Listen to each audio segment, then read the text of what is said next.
In the late 1930s, one man came to represent the strength of the United States more than almost anyone else.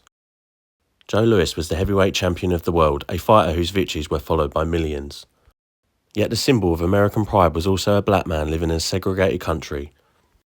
And nowhere was that contradiction clearer than in the years leading up to the Second World War.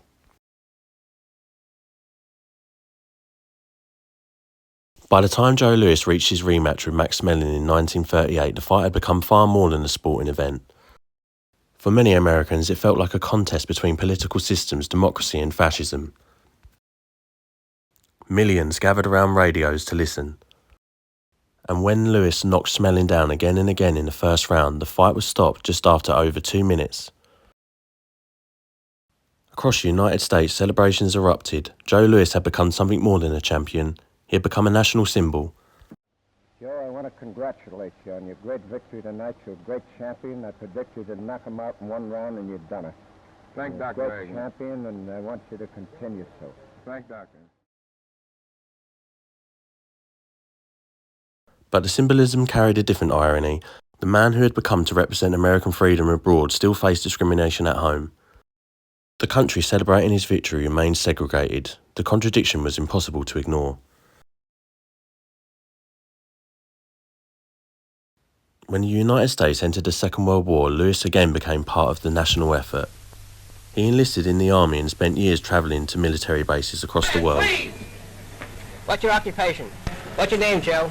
My name is Joe Louis Barrow.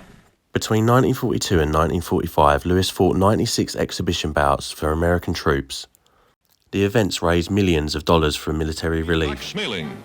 The Army can use that fighting spirit, and Joe Louis is now a corporal of cavalry, somewhere in the West. For soldiers overseas, the heavyweight champion became a powerful reminder of the country they believed they were defending, but even this carried its own irony. Many of the black soldiers Louis entertained were serving in segregated units.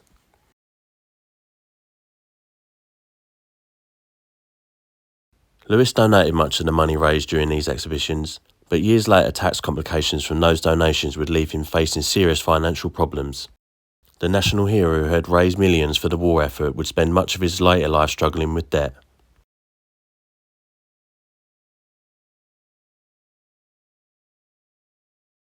The deeper legacy of Joe Louis was not only found in boxing. For millions of Americans, black and white, he had changed the way a black athlete could be seen on the national stage. At a time when opportunities were limited and discrimination was widespread, Louis had become one of the most famous and respected figures in the country. His success helped reshape perceptions and expectations. And in the decades that followed, a new generation would push those expectations even further.